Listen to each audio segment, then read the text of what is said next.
मुंबई धारावी में कोविड-19 परिस्थिति खत्म हो जाने के बाद लोगों में टीबी के लक्षण ज़्यादा दिखाई देने लगे हैं। टीबी की बीमारी को खत्म करने के लिए धारावी के नगर सेवक और माइनॉरिटी के चेयरमैन हाजी बब्बू खान ने जिम्मा उठाया है। उन्होंने टीबी की बीमारी को लेकर बीएमसी के हेल्थ ऑफिसर और धारावी के सारे डॉक्टर्स को बुलाकर एक स्पेशल मीटिंग ली और उन्हें इस बीमारी पर काम करने को जागरूक किया। उस मीटिंग में धारावी के सारे डॉक्टर्स और हमारे मुख्य अतिथि executive health officer doctor Mangala Gomare, city TB officer doctor Pranita Tipre उपस्थित थे। खास करके आप सारे लोगों को मैं बता दूं कि टिपरे मैडम मेरे साथ काफी दिनों से कांटेक्ट में है धारावी के मसले पे, और मैं 2017 से टीबी के विषय पे पूरा महानगर की बहुत संजीदगी से मैंने इन लोगों के साथ धारावी के विषय पे जितनी भी चीजें हुई है मैंने बिल्कुल सीरियस होकर रखा था। और उसमें मेरी कोशिश थी कि हम लोग धारावी में जो एक तो सबसे बड़ी बात यह है कि मैं डॉक्टर नहीं हूँ, लेकिन मैं वहाँ का रहने वाला इंसान हूँ और मैंने अपनी आंखों से वहाँ के बहुत सारे हादसे देखे। जैसे अभी मैडम ने बताया कि मैंने कमिश्नर के सामने ये मुद्दा रखा था कि हमारे इलाके में एक पूरी फैमिली एमडीआर से शुरू हुआ, उसके घर के 7 लोग थे, 7 के 7 लोग को एक्सपायर हुए। सीटीबी हॉस्पिटल में मैं कई बार विजिट किया हूँ, वहाँ की हालत मैं जब देखता हूँ और वो बहुत सारे लोग धारावी के ही निकलते हैं वहाँ के लिए। हमारा जो हेल्थ पोस्ट रहता है टीबी का, वहाँ से हमको सही आंकड़े शायद नहीं मिलते हैं। मैं आप सारे लोगों से पहले माफी चाहता हूँ कि आप सारे लोगों को आज परेशान किया हूँ। ये मीटिंग मेरी वजह से आप सारे लोगों को बुलाया गया है और ये इसमें पॉलिटिशियन का कोई मसला नहीं है। डॉक्टर जावेद ने शायद जैसा बोला कि धारावी का रीडेवलपमेंट होना चाहिए, वो सारे लोग चाहते हैं और हम भी चाहते हैं, और हमें धारावी का रीडेवलपमेंट नहीं होने से हमारा कोई फायदा नहीं है। सारे लोग परेशान हैं, लेकिन क्यों नहीं होता है ये हम लोग भी परेशान हैं। लेकिन धारावी की जो हालत है वो भी है सर, धारावी में टीबी की पहले की सर बताएंगे वजह, वो सबसे पहले कमिश्नर के सामने यही चीज रखा था। धारावी में हमारे ऐसे हालात हैं और जो आपने बोला वही मैंने बोला था कि वहाँ पे हमको रिडेवलपमेंट इतनी अच्छी जल्दी और अच्छा होना चाहिए ताकि हमारे लोग मरने से बचना चाहिए। आज धारावी की जो कंडीशन है, हमारे हेल्थ पोस्ट पे कितने लोग जाते हैं दवाई लेने, लेकिन पेशेंट कितने। हम आप सारे लोगों को बुलाने का मकसद हम लोग का ये है, मैंने मैडम को भी वही बोला था कि सारे डॉक्टर अगर आएंगे, ये तो 10% की धारावी के डॉक्टर यहाँ नहीं है, लेकिन मैं चाहूँगा कि आप लोग उनको बताओ कि आपके पास में जो पेशेंट आते हैं और वो बीमार है, धारावी के लोगों को, मुझे ऐसा लगता है, आप लोग बहुत अच्छी तरीके से जानते हो, लेकिन मुझे ऐसा लगता है कि उनको काउंसलिंग की जरूरत है। उनको दवाई की बाद में पहले काउंसलिंग की जरूरत है। उसको एमडीआर टीबी होता है, उसको मालूम नहीं कि मैं मरने वाला हूँ। उसको ये खौफ, हम लोग डॉक्टर का काम नहीं है किसी को खौफ दिलाना, लेकिन एमडीआर पेशेंट को ये बोलना पड़ेगा कि तुम तो मरने वाले हो, तुम्हारे परिवार को भी तुमसे खतरा है, लेकिन उनको नहीं मालूम। माँ को जब एमडीआर टीबी होता है तो वो अपने बच्चों के साथ एक 10 बाई 10 के रूम में रहती है मैडम, हम कैसे बचा लेंगे उसके परिवार को। तो हमारी कोशिश ये होना चाहिए कि हम एमडीआर टीबी को धारावी से निकालेंगे। अभी जैसा कि बोला गया कि कोरोना से जो हम जीत सकते हैं, तो टीबी हमारे लिए क्या बड़ी चीज है।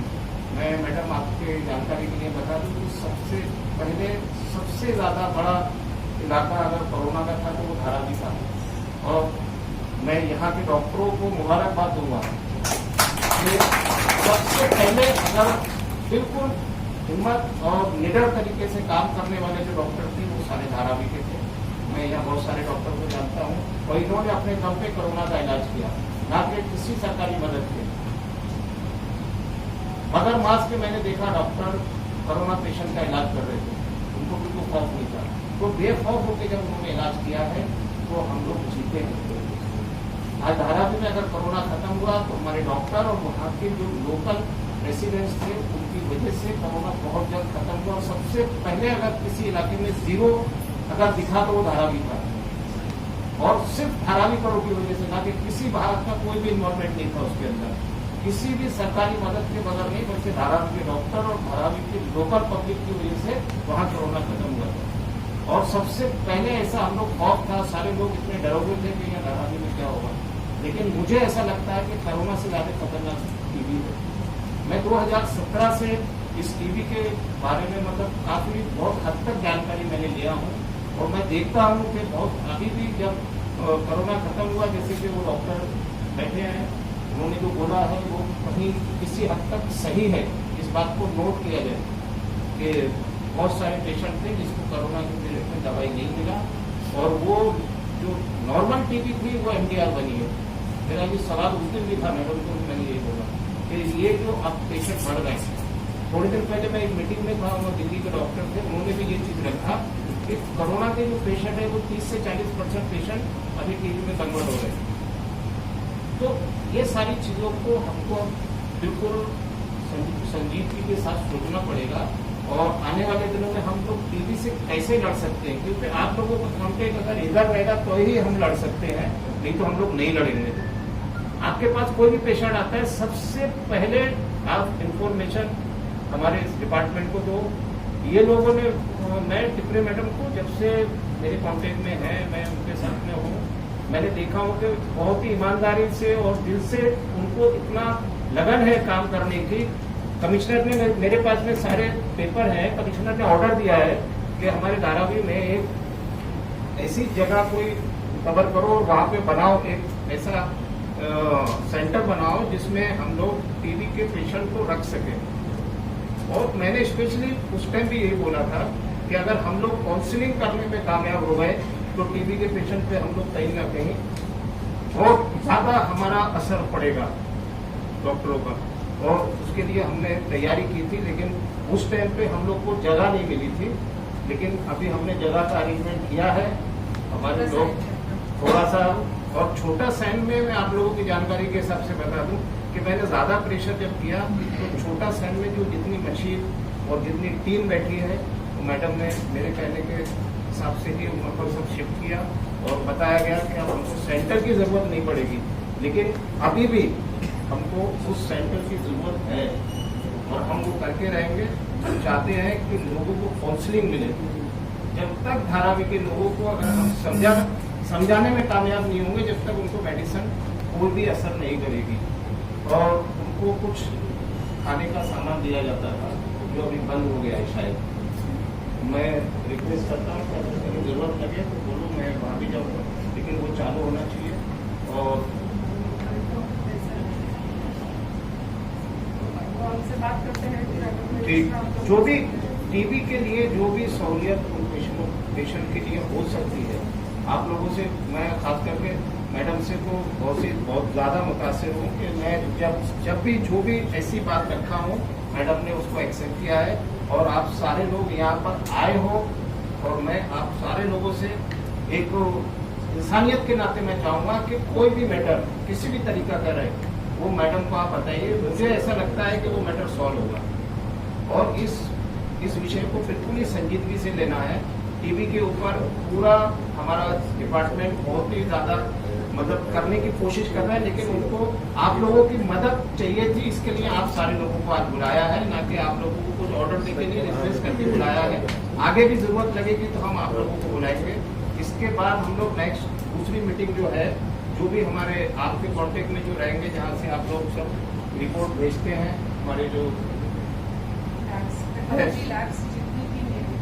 उनके पास भी हम जाने वाले हैं, उनको भी बोलेंगे कि हमको रिपोर्ट दो जो भी पेशेंट आते हैं, और उनको देखेंगे कि हमारे इलाके में कितने पेशेंट हैं। रियल रिपोर्ट ग्राउंड की चाहते हैं हम लोग। अगर सही रिपोर्ट मिलेगी तो उसके ऊपर वर्किंग करने में थोड़ा बेहतर होगा। हम लोग से ज़्यादा आप लोग सब बेहतर जानते हो, क्योंकि आप लोग ग्राउंड पे काम करते हो।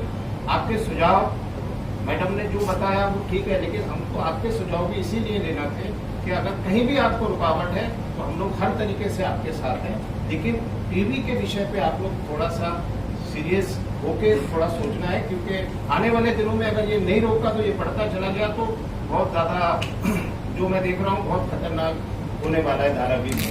तो आप सब लोग आए और मैंने मतलब आज सबका बिजली शेड्यूल को मैंने थोड़ा सा डिस्टर्ब किया हूँ, उसके लिए माफी चाहूँगा। Thank you. बात हो रहा है मतलब बाबू खान साहब का कुछ उसमें रहेगा, तो सच में बहुत बहुत उनका कंसर्न है टीबी के लिए और वो बहुत अच्छा काम कर रहे हैं। उनकी वजह से हम लोगों को सबको ये पता चलेगा कि पॉलिटिकल विल और एडमिनिस्ट्रेटिव कमिटमेंट अगर साथ में मिल जाता है तो हम लोग क्या कर सकते हैं, क्या नहीं कर सकते। ये पहले हम लोगों ने कोरोना में सबने देखा है और कोरोना के लिए अभी आज मैं सबको फिर से मैं धन्यवाद करूंगी, सबका कॉन्ग्रेचुलेशन करूंगी कि इतना अच्छा काम किया है सबने धारावी में, कि धारावी मॉडल जो है नेशनल इंटरनेशनल लेवल पे चला गया। और हम लोगों को भी वो बहुत प्राउड फील होता है कि धारावी जैसा डिफिकल्ट एरिया जो है, जहाँ पर इतना डिफिकल्ट होता है कोई भी प्लानिंग करना, वहां से पहले कोरोना चला गया। तो ये अगर हम लोग कर सकते हैं तो टीबी तो क्या चीज है, टीबी में भी कर ही सकते हैं। तो टीबी के लिए अभी क्या करना पड़ेगा, मतलब इतना सारा हम सबको मालूम है। एक्चुअली हम लोगों ने सीएम ही रखा था, मगर सीएम तो बाद में भी करेंगे हम लोग। अगर आपका सच में विल है और आपका एप्टीट्यूड है, आप इंटरेस्ट लेके काम करना चाहते हो तो ये हो सकता है। और उसके लिए हम लोगों को समझना पड़ेगा कि क्या क्या स्कीम्स है टीबी के। वो सारे डॉक्टर टिकरे मैडम ने आपको बताया है क्या स्कीम्स है, कहाँ कहाँ पर हम लोग काम कर सकते हैं। और दूसरा है कि मैंने कल वो डॉक्टर खेताड़े जो है हमारे डीटीओ, वो सब आपको मालूम है, उनसे मैं बात कर रही थी कि धारावी में एक्चुअली क्या प्रॉब्लम क्या है। एक तो बाबू खान साहब ने बताया कि यहाँ पर सैनिटेशन, हाइजीन और ये हाउसिंग जो है ना बहुत डिफिकल्ट है, इसकी वजह से भी टीबी फैलता है। और दूसरा जो है हम लोगों ने देखा है कि यहाँ पर फ्लोटिंग पॉपुलेशन बहुत ज्यादा है, माइग्रेटरी पॉपुलेशन बहुत ज्यादा है। तो इसकी वजह से एक जगह पे पेशेंट बहुत बार एक डॉक्टर के पास गया और वहां पर ट्रीटमेंट पूरा किया, ऐसा बहुत बार नहीं होता है। आप भी शायद मुझसे सहमत है। एक पेशेंट डॉक्टर के पास पेशेंट गया, उन्होंने कुछ बोला तो वो और दूसरे डॉक्टर के पास भी जाएंगे, या फिर बोलेंगे चलो नहीं, वो तीसरे डॉक्टर के पास जाते। तो ये डॉक्टर शॉपिंग जो है ना धारावी में थोड़ा हमको ज्यादा दिखाई दिया है। आप भी इसमें सहमत होंगे। ये बहुत जरूरी है कि थोड़ा पेशेंट को हमको बोलना पड़ेगा कि आपको टीबी है, डायग्नोस हुआ है, तो आप कितने भी डॉक्टर के पास जाइए, इसमें कोई फर्क नहीं आने वाला है।